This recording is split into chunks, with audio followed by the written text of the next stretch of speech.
El mensaje justamente de hoy es el llamado que cambia la cultura y la historia. Es un llamado, hermanos, el que Dios tiene para la vida de cada persona. Y hay un llamado que Dios ha puesto.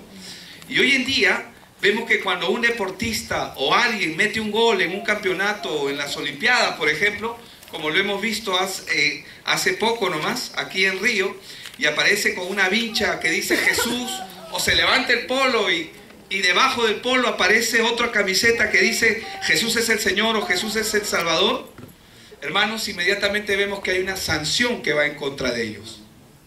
No puedes hacer eso. No puedes predicar el Evangelio. No puedes decir, este no es un evento religioso. Y ahora estamos viendo que hay sanciones económicas sobre estos deportistas. Ahora, no se puede mencionar el nombre de Jesús en eventos públicos. ¿A qué se debe esto? Simplemente, hermanos, a un solo problema. A que la humanidad entera, dígale de su lado, a la humanidad entera. Una vez más, la humanidad entera está atrapada. ¿Y en qué está atrapada la humanidad entera? La humanidad entera, hermanos, está atrapada en Génesis 3. Usted se preguntará, ¿qué es Génesis 3? Para los que vienen por la primera vez, bienvenidos, Dios les bendiga. Yo le pido que abra bien sus oídos porque el mensaje de esta mañana puede revolucionar su vida, simplemente transformarla. Aquí nosotros no somos un grupo de gente religiosa, aunque religiosamente venimos los días domingo y religiosamente oramos y buscamos el rostro de Dios, pero no es porque somos religiosos, sino por lo que cuando entendemos quién es Cristo Jesús y lo que Él ha hecho en nuestras vidas, esto nos lleva a movernos de esa forma. Pero no confundamos, amén, no confundamos religión con lo que Dios tiene, con llamado, con lo que Dios tiene para cada uno de sus hijos. Entonces, ¿cuál es el problema de la humanidad? ¿Por qué ahora nosotros vemos que cada persona que se quiere levantar y quiere hablar de Cristo, inmediatamente se le apaga o se le calla la boca? Se trata de que esta persona no mencione el nombre de Jesús. Simplemente es porque la humanidad está atrapada en un problema espiritual, el problema de Génesis 3. Atrapada en un gobierno espiritual que lidera este mundo.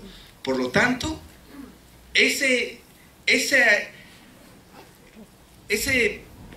no digas, no menciones a Jesús, cállate.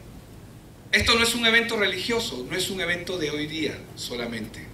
Es un evento que se viene repitiendo época tras época, cultura tras cultura, que reciben el Evangelio y que tratan de opacar o aplacar el Evangelio. Pero solo los que pueden entender el llamado que Dios ha puesto verdaderamente en sus vidas, y solo aquellos que pueden entender que su llamado puede transformar esta cultura, ellos están llamados a revolucionar este mundo. Si usted dice amén, es porque usted es parte de ello. Amén. Bueno, algunos, gracias a Dios. Se necesita uno. Amén. Pero acá somos más de uno. Quiero ir a Hechos capítulo 4 y quiero que vayan conmigo a las Escrituras. Voy a leer desde el verso 1 en adelante. Dice: hablando ellos al pueblo, vinieron sobre ellos los sacerdotes con el jefe de la guardia del templo y los saduceos. Un hombre había sido sanado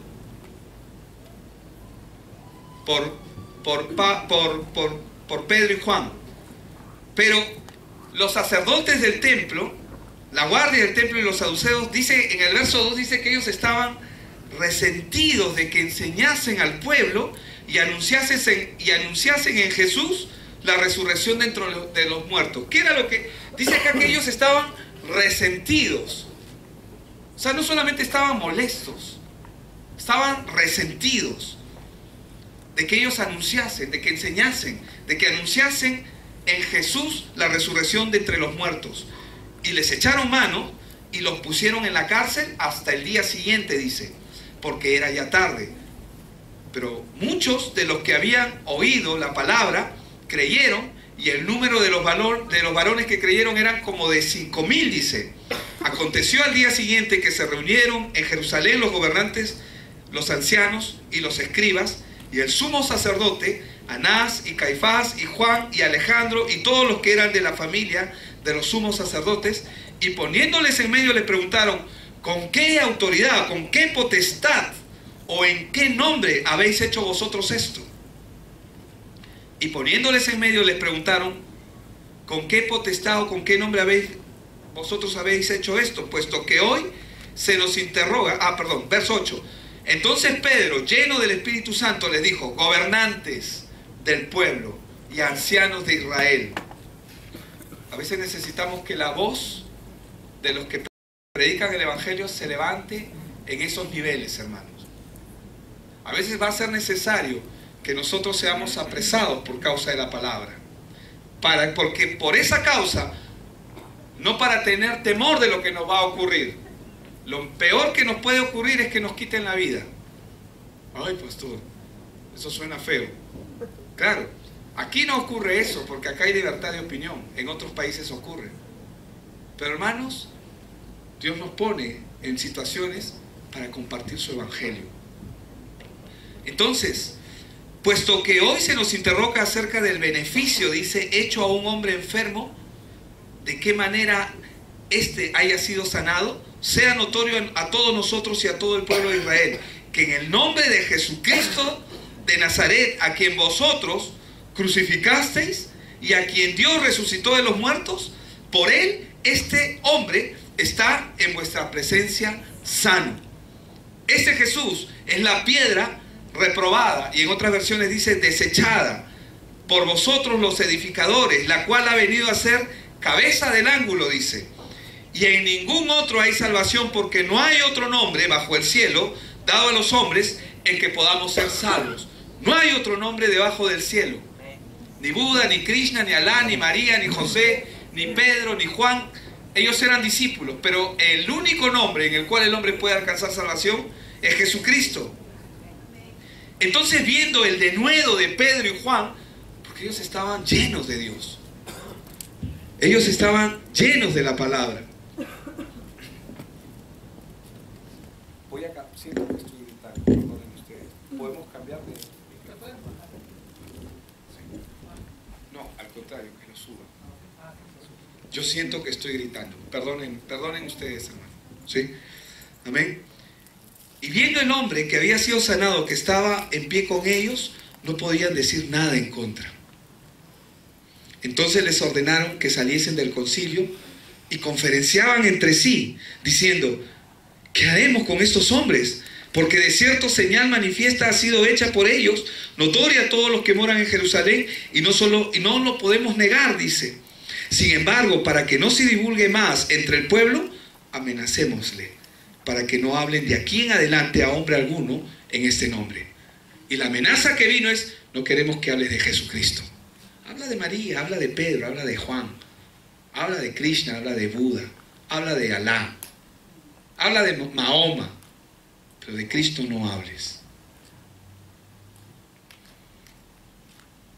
Y llamándolos, les intimaron, dice, les intimaron, dice, que en ninguna manera hablasen ni enseñasen en el nombre de Jesús. Mas Pedro y Juan respondieron diciéndole: juzgad si es justo delante de Dios obedecer a vosotros antes que a Dios, porque no podemos dejar de decir lo que hemos visto y lo que hemos oído. Ellos entonces les amenazaron y les soltaron, no hallando ningún modo de castigarles por causa del pueblo, porque todos glorificaban a Dios por lo que se había hecho, ya que el hombre en quien se había hecho este milagro de sanidad tenía más de 40 años. Entonces vemos que Pedro y Juan están ante el concilio y ellos tienen un problema, el mismo problema, hermanos, que se está levantando hoy y que se ha levantado. Esto no es de ahora, viene de época tras época, de cultura tras cultura. Cuando Cristo está en medio de la cultura, o cuando aparece Cristo, la persecución contra el nombre de Jesucristo comienza a aparecer. Eso es religión, es religiosidad, para muchos, en muchos casos. Para otros no puedes mencionar ese nombre.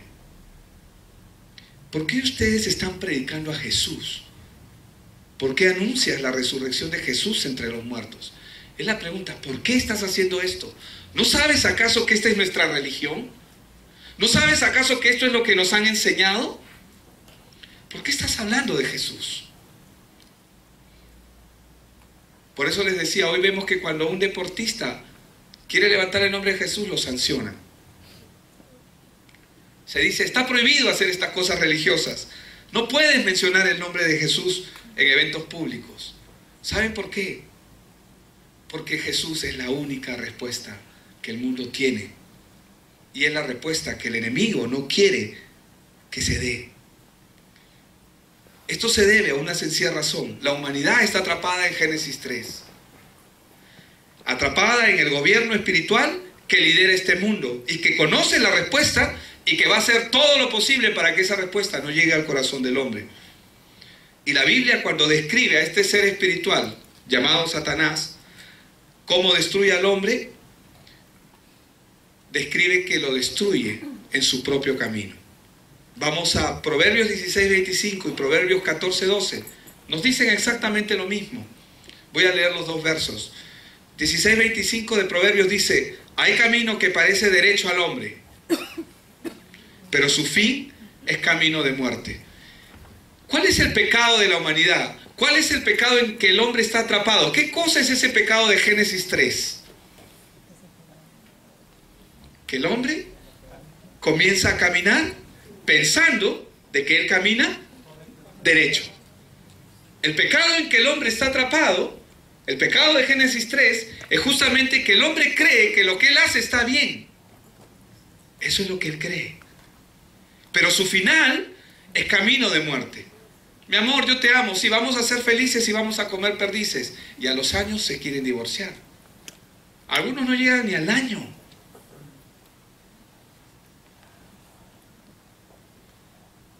¿Por qué? Porque hay caminos que a los ojos de los hombres parecen buenos, parecen rectos, parecen derechos, pero su final es camino de muerte. Pero ¿cómo es posible que el final del camino de esta persona sea un camino de muerte? Por una sencilla razón, porque Dios no está ahí. Y su final va a ser destrucción. No importa si tiene dinero. No importa si logra propiedades, logros académicos. No importa lo que obtenga el ser humano, hermanos. Si Cristo estaba perdido. Y el problema de Génesis 3, que lo separó al hombre de Dios por el pecado que cometió Adán, el problema de Génesis 3 es que el hombre cayó en creer que lo que él hace está bien. Amén. Proverbios 14:12 dice: hay camino que al hombre le parece derecho, pero su fin es camino de muerte. Vemos claramente que el hombre está atrapado. ¿Dónde está atrapado? En su camino. ¿Satanás lo tiene atrapado? Por causa del pecado está atrapado, pero el hombre está atrapado en su camino. ¿Por qué? Porque él cree que lo que él hace está bien. Yo no sé por qué mis hijos me han salido así. Si yo lo di todo por mis hijos, trabajo duro, me saco la mugre, salgo temprano. Y los padres, algunas madres, algunos padres no se explican por qué el desvío de sus hijos, no se explican por qué sus hijos comienzan a descarrilarse y comienzan a preguntarse: ¿qué hice mal? ¿Cuál fue mi pecado? Y le preguntan a Dios. Hay caminos que a los ojos de los hombres parecen buenos, pero su final es camino de muerte. El hombre, el problema del pecado, el problema de Génesis 3 es que el hombre está atrapado en su camino y cree que lo que hace está bien. ¿Por qué voy a escucharlo yo a él? ¿Por qué voy a escuchar lo que este hombre está predicando? Si yo no me porto mal, yo no le hago daño a nadie. Eso es lo que el enemigo pone en nuestra mente, y esa es la mente, el caminar de toda persona. Ahora, esto se repite culturalmente época tras época. En Hechos 13 vamos a ver que aparece el mago, el chamán, el brujo, y esto se repite también de una manera cultural. Vamos a Hechos 13, vamos a ver del verso 4 al 12. Hechos 13, 4, 12 para los que están tomando notas. Muy bien. Hay que tomar notas, como bien hemos dicho. Ellos entonces enviados, dicen que acá en Hechos 13, nosotros vemos que empieza el capítulo con el Espíritu Santo dirigiendo a la iglesia y diciendo qué tienen que hacer y qué no tienen que hacer cada uno. Ellos entonces, enviados por el Espíritu Santo, descendieron a Seleucia y de ahí navegaron a Chipre. Y llegados a Salamina, anunciaban la palabra de Dios. ¿En dónde? En las sinagogas de los judíos. Tenían también a Juan de ayudante. Y habiendo atravesado toda la isla de Pafos, hallaron a cierto mago que dice, ¿falso qué? Profeta. Bíblicamente un profeta es alguien que habla de parte de Dios. Y dice que hallaron a un hombre, ¿falso qué? Profeta. O sea, ¿era un hombre que hablaba de parte de Dios? No, era un falso profeta, un hombre falso que decía que hablaba en nombre de Dios y era judío, ¿verdad? Llamado Bar Jesús, que estaba, ¿con quién estaba? Con el procónsul Sergio Paulo. Hermano, ¿quién es un procónsul? Era una autoridad en ese momento. ¿Dónde el enemigo está? ¿Dónde creen ustedes que están los brujos? ¿Alrededor de quiénes buscan estar los brujos? De las autoridades. Varón prudente dice que era este procónsul. Llamando a Bernabé y a Saulo, ¿qué deseaba? Oye, yo quiero escuchar eso que tú estás compartiéndome. Y el brujo, el chamán ahí al costado, no. Pero le resistía Elimas, dice, el mago, pues así se traduce su nombre, procurando apartar de la fe ¿a quién? Entonces, vemos acá una vez más cómo opera el enemigo, porque esto es un mundo espiritual que gobierna sobre un mundo real. Lo que usted ve no es lo que se ve, es la apariencia de lo que se ve. Amén. Nosotros tenemos que caminar por lo que no se ve, no por lo que se ve. Lo que se ve es apariencia nada más. Todos los que estamos acá podemos fácilmente, si queremos tener apariencia de piedad, y nos ponemos con apariencia de piedad. Como el chico cuando quiere conquistar a la chica, se transforma. ¿Verdad? Una vez que la conquista, vuelve a ser el mismo. Oye, pero tú no eras así, yo no te conocí así. Y no voy a mencionar lo otro. Entonces, procurando apartar de la fe al procónsul, entonces Saulo, que también es Pablo, lleno, dice, del Espíritu Santo, un hombre con el Evangelio, amén, fijando en él los ojos, dijo, oh, lleno de todo engaño y de toda maldad, hijo del diablo, enemigo de toda justicia, ¿no cesarás de trastornar los caminos rectos del Señor?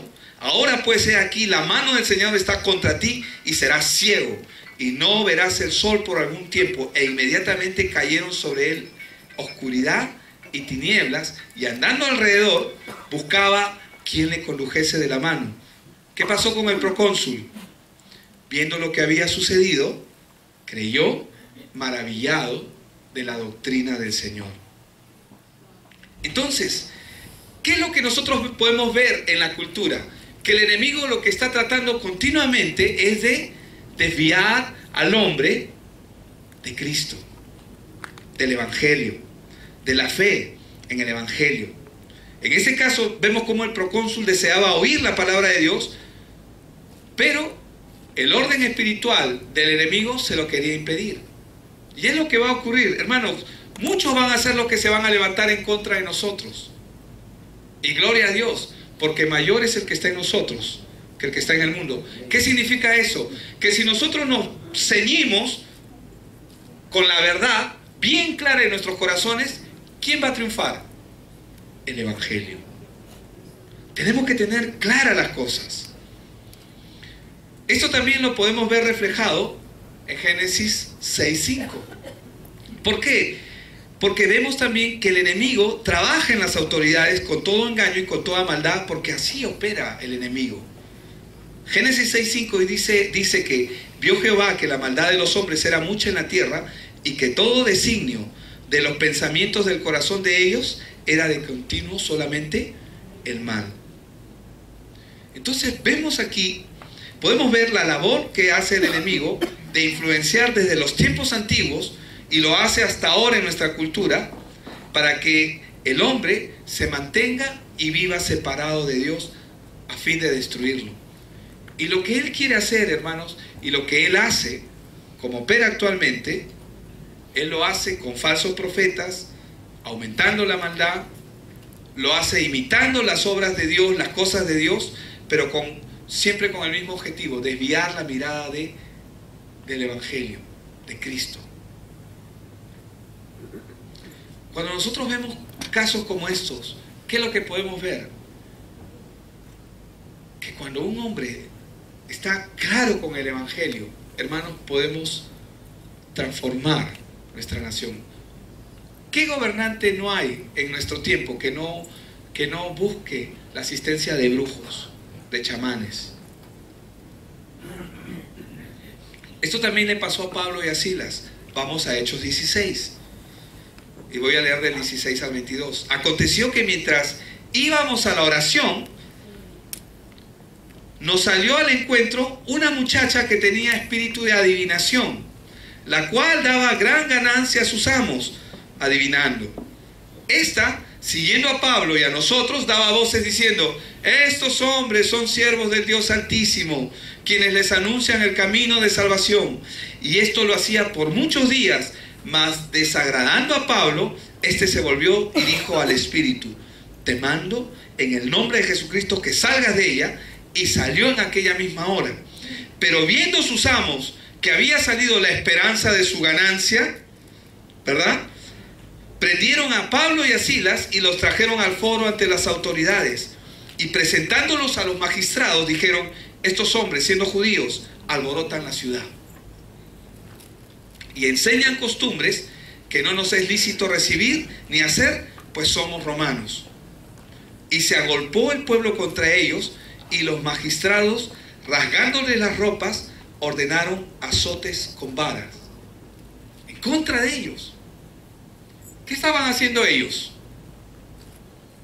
Anunciando el Evangelio. Hermanos, hoy en día los adivinos tienen programas de radio, tienen programas de televisión, ¿o no es así? Son personas de mucha influencia, ¿o no es así? Están al lado de, tienen influencia con.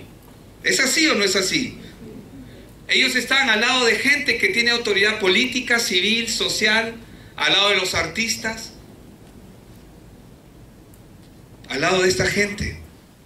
Hoy esa cultura de adivinación ha entrado en todas las esferas, y no solamente en nuestro país, sino en todo el mundo. Como les decía, no existe gobernante que no tenga un adivino o un chamán trabajando para ellos. Posiblemente hayan excepciones, hermanos, pero siempre la gente que está en los lugares de influencia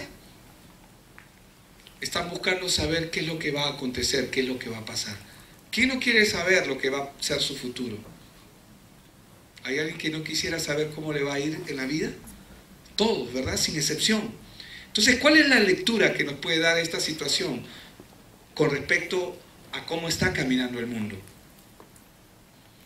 La respuesta es simple. La gente está buscando respuestas. ¿Qué está buscando la gente? ¿Respuestas a qué? A su vida espiritual. Y el enemigo, escúchenme bien, el enemigo se ha encargado de brindar este tipo de respuestas equivocadas, con error, que satisfacen a la gente pero de manera temporal. Los entretienen. Los entretienen. El mundo, de acuerdo a la cultura, ha desarrollado una forma de satisfacer la respuesta que el hombre está buscando, y también lo hace no solamente a través de brujos, a través de chamanes, sino también lo hace a través de la religión. porque la religión también se ha convertido. Cuando nosotros vemos Génesis 11, por ejemplo, vemos un claro ejemplo en Génesis 11:4, un claro ejemplo de cómo el hombre busca llegar a ser como Dios. Busca ser uno, está buscando respuestas. ¿Y qué hace Satanás? Desarrolla una cultura a tal punto de que ellos quieren llegar a ser como Dios. Quieren llegar a ser uno. Satanás les ayuda a desarrollar una cultura separada de Dios. Eso fue lo que pasó con Génesis 11. Génesis 11:4 dice, y dijeron, vamos, edifiquémonos una ciudad y una torre, cuya cúspide llegue al cielo, y hagámonos un nombre, por si fuéramos esparcidos sobre la faz de toda la tierra. Hemos visto cómo esto se repite a través de los tiempos, no solamente en la antigüedad, sino también en la época de Jesús, en la época de Pablo, del apóstol Pablo, en la época de los discípulos, los apóstoles, y también se da en nuestro tiempo. Y el enemigo se ha encargado de crear religiones parecidas, que parecen evangelio, pero no hay evangelio. Porque cuando uno tiene claro qué es el evangelio, ¿por qué, pastor, hablas tanto del evangelio? El evangelio es la respuesta de Dios al problema del hombre. ¿Y cuál es el problema del hombre? ¿Que es pecador? El pecado es una consecuencia de su estado. Pero el pecado no es el problema del hombre. Pastor, ¿qué estás hablando? ¿Una herejía? No, no estoy hablando de ninguna herejía. El pecado es una consecuencia del estado del hombre. El hombre que vive separado de Dios, de hecho que va a pecar, con más ganas. Es porque esa es su naturaleza, que trata de aparentar, de apaciguar, trata de no verse así. Trata de cubrir su apariencia, que el resto no se dé cuenta. Pero el problema del hombre no es el pecado es la consecuencia de su problema. Está bajo ¿qué pecado? 3 consecuencias básicas que tiene el hombre: separado de Dios, vive bajo pecado y está oprimido por Satanás, ¿verdad? Entonces la consecuencia que tiene el hombre es que al estar separado de Dios, su naturaleza lo lleva a esos comportamientos. Por más que quiere cambiar, no puede cambiar a menos que Cristo verdaderamente entre a su corazón. Pero para que Cristo entre a su corazón, ¿qué necesita? Necesita reconocer primero que tiene un problema. Pero muchos creemos que mi problema es, es que mi esposa no me entiende, mi jefe no me comprende, todos son malos, yo soy el único bueno, pobrecito yo. Y nos vemos como víctimas. Tú eres la culpable, por tu culpa mis hijos no me quieren. Eso no es la verdad. El problema verdadero es que esa persona está separada de Dios. Y Jesús lo dijo, apartados de mí nada podéis hacer. ¿Qué es el evangelio? El evangelio no es otra cosa que Dios respondiendo al hombre. Pero ¿qué es el evangelio en sí? Es volver a Dios solamente a través de un solo camino, que lo leímos hace rato, porque no hay otro nombre dado debajo del cielo a los hombres en el cual el hombre pueda ser salvo. Jesucristo, hombre, Él es el único que puede ayudarnos.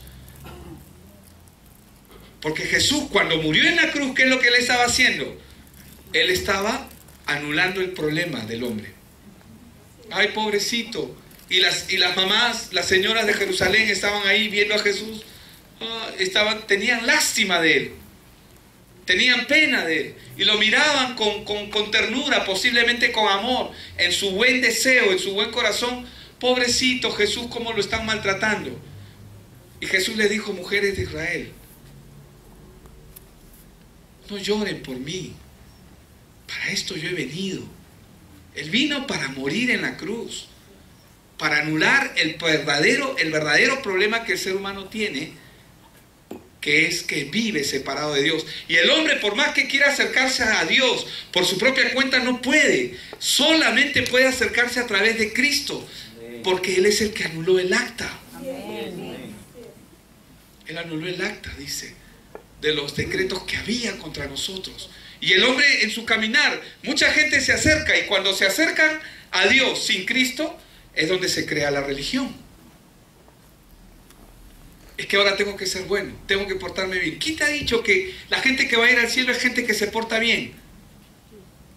Y no estoy diciendo que no se portan bien o que se portan mal, pero la gente que va al cielo no es por su comportamiento, es por la obra que está en ellos.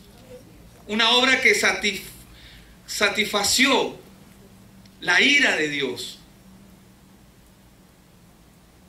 La obra de Cristo. Porque alguien tenía que pagar por ese pecado y quien pagó fue Jesús en la cruz. Pero no solamente pagó, cuando Él dijo tetelestai, Él no solamente pagó el precio de la deuda, sino que anuló el poder de Satanás sobre la vida del creyente. Pero pastor, yo sigo pecando, aún tengo malos pensamientos. Es probable que sí.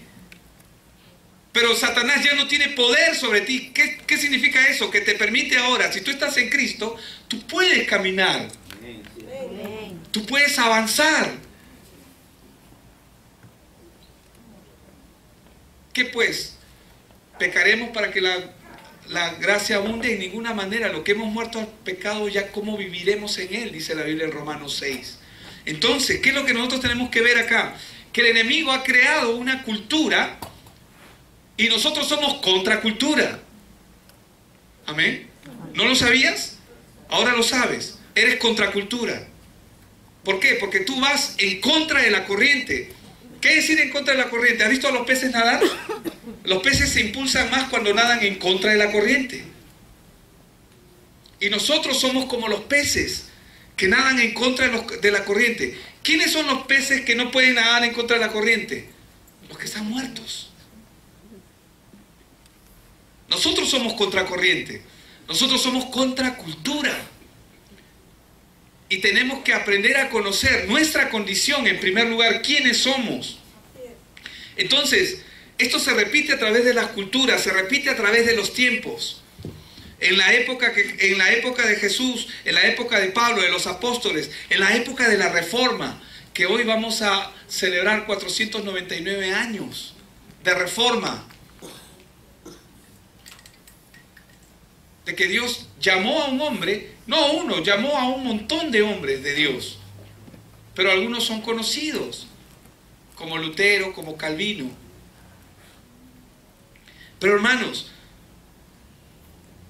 ¿qué hace Satanás? ¿Se queda quieto ante tal alboroto? No, vamos a ver qué hace. Hechos 19, vamos a ver del 23 al 28. Hubo por aquel tiempo un disturbio, no pequeño, acerca del camino. Hechos 19, 24. Porque un platero llamado Demetrio, que hacía de plata templecillos de Diana, daba no poca ganancia a los artífices. Es decir, él hacía estatuillas, imágenes. Él era un artesano, a los cuales dice, y él, ¿no? A los cuales, reunidos con los obreros del mismo oficio, a todos los del mismo oficio los juntó y dijo: varones, quiero que aprendan a juzgar, hermanos. Una cosa es lo que se ve y otra cosa es lo que está ocurriendo. Lo que se ve, cuando nosotros vemos la influencia, cuando viene la influencia, sancionan a este deportista por mencionar el nombre de Jesús, o por quitarse el polo, o por ponerse la vincha. Pero no son ellos los que lo están sancionando. Realmente hay un campo espiritual que está trabajando en contra de ello. Entonces este hombre, reunidos con los obreros del mismo oficio, varones, sabéis que de este oficio obtenemos nuestra riqueza. O sea, ni siquiera obtenían su ganancia, ¿no? Eran ricos, nuestra riqueza. Pero veis y oís que este Pablo, a este hermanito que está en la iglesia, que a cada rato predica y predica, no solamente en Éfeso, sino en casi toda Asia, ha apartado a muchas gentes con persuasión, diciendo que no son dioses los que se hacen con las manos. Y no solamente hay peligro de que nuestro negocio venga a desacreditarse, sino también que el templo de la gran diosa Diana, su religión, el templo de la gran diosa Diana, sea estimado en nada y comience a ser destruida la majestad de aquella a quien venera toda Asia y el mundo entero. Porque Diana era una diosa de la época muy venerada. Más adelante, por historia, sabemos que Constantino, en el siglo III, porque hasta el año 313, no se le rendía culto a María, sino todo era Cristo, Cristo, Cristo, Cristo. Pero por una estrategia política que piensa Constantino, él dice, ¿cómo uno a todo el reino? ¿Cómo a todo el imperio al que estaba dividido? Y él se da cuenta que el factor común era la religión. Entonces, pero estos judíos adoran en la sinagoga, y estos cristianos, que ya eran una mayoría, que también estaba esparciéndose el cristianismo, y estos cristianos hablan de Jesús. Ya sé, vamos a decir que Diana es María, que María es Diana, y vamos a poner al niño Jesús, porque Diana de los Efesios, su estatuilla era así, con una túnica y todo, así. Y pusieron al niño Jesús, y a partir de ese momento viene el culto al niño Jesús, entre comillas, por una buena intención, porque Constantino, muchos autores dicen que él se convirtió al cristianismo, pero él no podía haber tenido el evangelio claro en su vida, porque lo que hizo fue una corrupción del evangelio. Entonces, ya saben quién era Diana, ¿verdad? Diana más adelante va a ser María. Diana de los Efesios se convierte en María, mujer que era la madre de Jesús, con todas las características que la Biblia menciona. Siempre fue virgen antes del nacimiento de Cristo. Obviamente cuando nació Cristo ya no podía ser virgen, ¿verdad? Pero bueno, entonces vemos el cuadro y dice, y ellos comenzaron a decir, diciendo, y no solamente hay peligro de que nuestro negocio se venga a desacreditarse, sino también que el templo de la gran diosa Diana sea estimado en nada y comience a ser destruida la majestad de aquella a quien venera toda Asia y el mundo entero. Cuando oyeron estas cosas, ¿qué ocurrió? Se llenaron de ira y gritaron diciendo, grande es Diana de los Efesios. ¿Y qué fue lo próximo que hicieron? Apresar a los discípulos. Vamos a callar ese evangelio. Pero hermanos, nadie puede detener el evangelio. El evangelio está destinado a triunfar sobre esta tierra. Pero en el camino lo que Dios quiere es que todos vengan a arrepentimiento, que conozcan la razón por la que vino Cristo. La cultura que ha creado el enemigo alrededor del mundo es un campo de desastre que lo que busca y hace es desviar la mirada del único que puede traer verdadera respuesta al hombre, Jesucristo. Dios ha preparado un llamado específico. Escúcheme bien, Él ha llamado de manera específica a cada persona porque Él quiere revelar la respuesta fundamental al problema del hombre a un grupo específico, a una sociedad específica, en un tiempo específico y sobre una cultura específica en la que estamos. Usted ha sido llamado por Dios. ¿Entiende eso? Amén. Y sabe, ¿y Dios para qué cree que lo ha llamado? Para hacer contracultura. Yo no estoy hablando de que prediquen contra las otras religiones. No, no haga eso. No es estratégico. Solamente predique de Cristo. Hable de Jesús, qué vino a hacer Él, quién es Él, por qué vino. ¿Quién es Cristo? Cristo es la respuesta al problema del hombre. ¿Cuál es el problema del hombre? Vive separado de Dios y como consecuencia, todo lo demás es solamente consecuencia del problema de estar separado de Dios.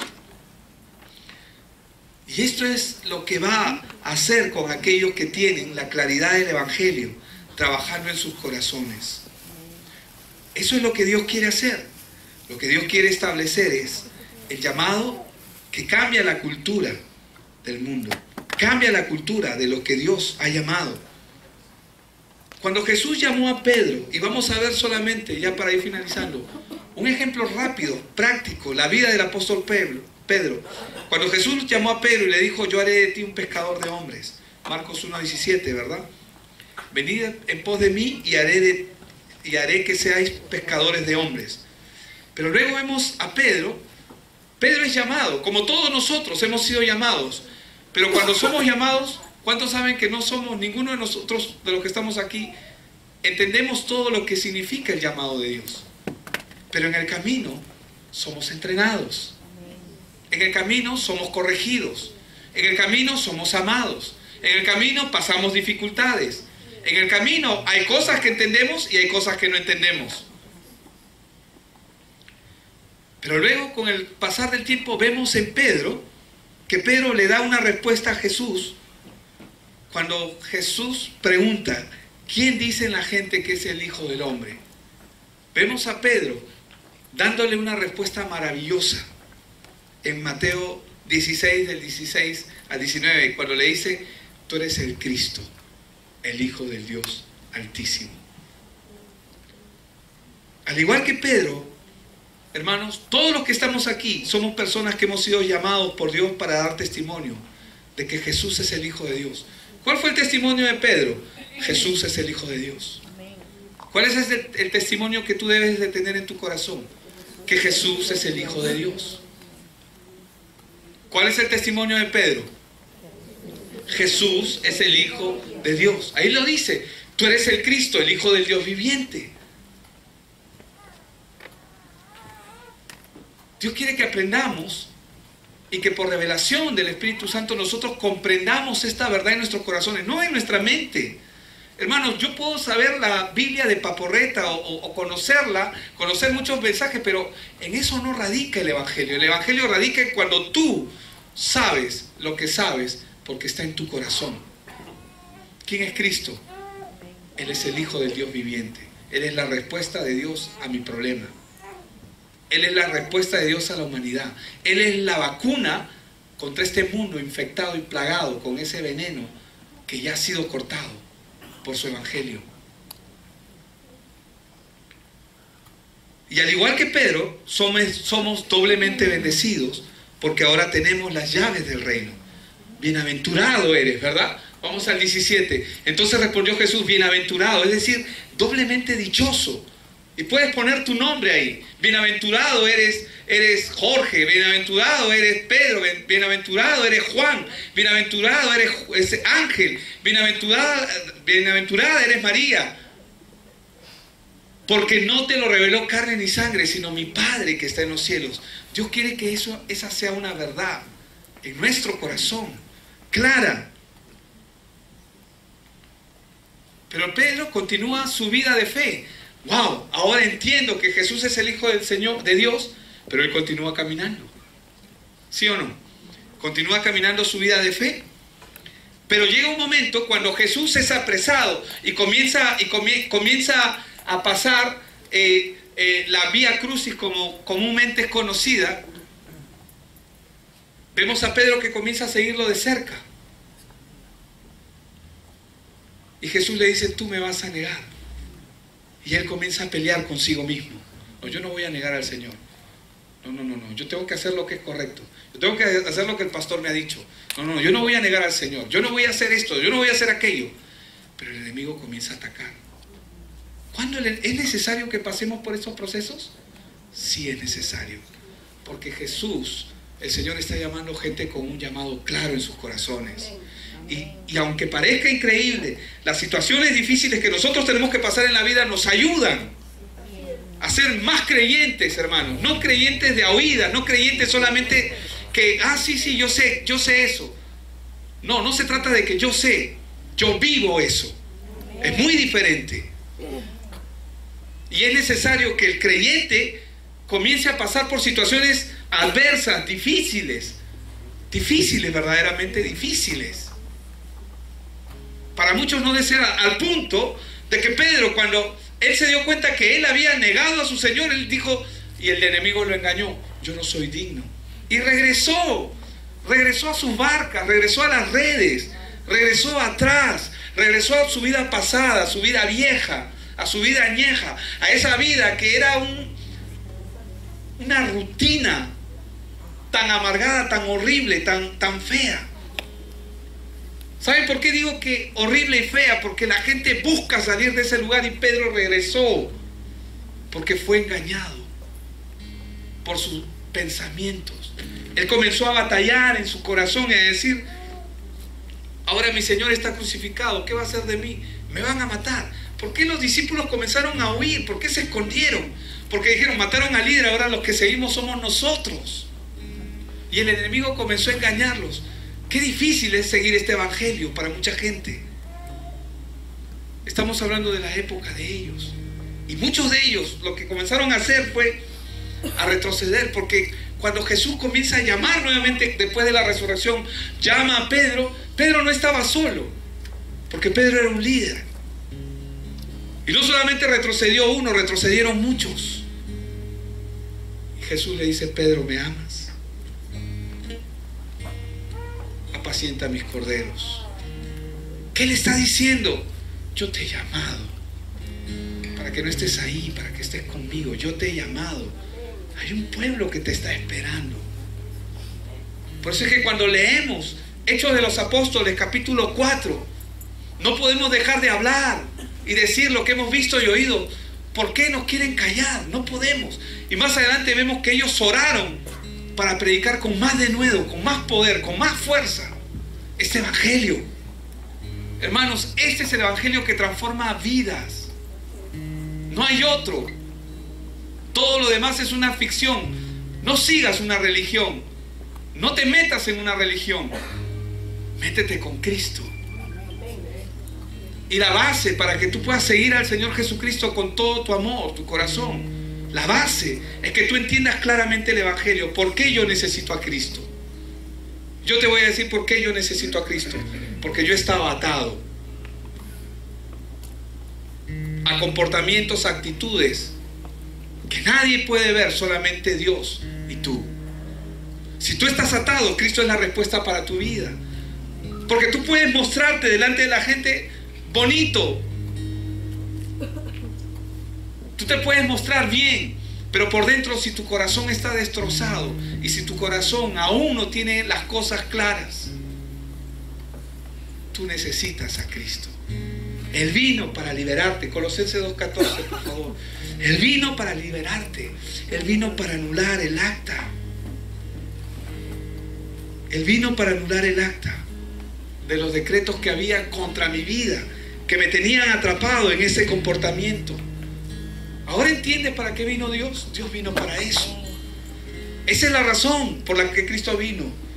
No para que sientas pena por Él, cómo lo están golpeando, cómo lo están apaleando, porque era necesario que pase eso por causa de mi pecado, de mi atadura, a la que fui llevado por causa de Adán, a la que hemos caído. Por eso es que cuando alguien se levanta con el evangelio y saca su polo, se quita la camisa o se quita la camiseta y otra camiseta abajo diciendo Jesús es el Señor, lo sancionan. ¿Quién está sancionando eso? El príncipe de este mundo, Satanás. ¿Y quieres que te diga algo? La cosa se va a poner peor. La cosa se va a poner peor.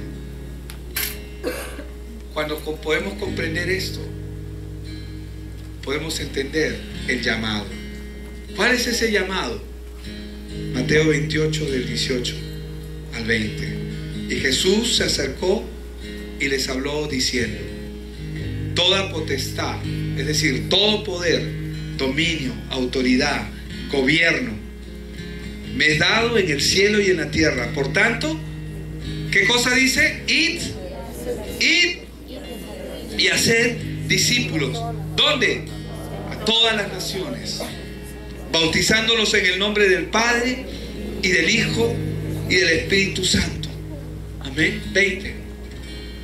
Enseñándoles que guarden todas las cosas que os he mandado.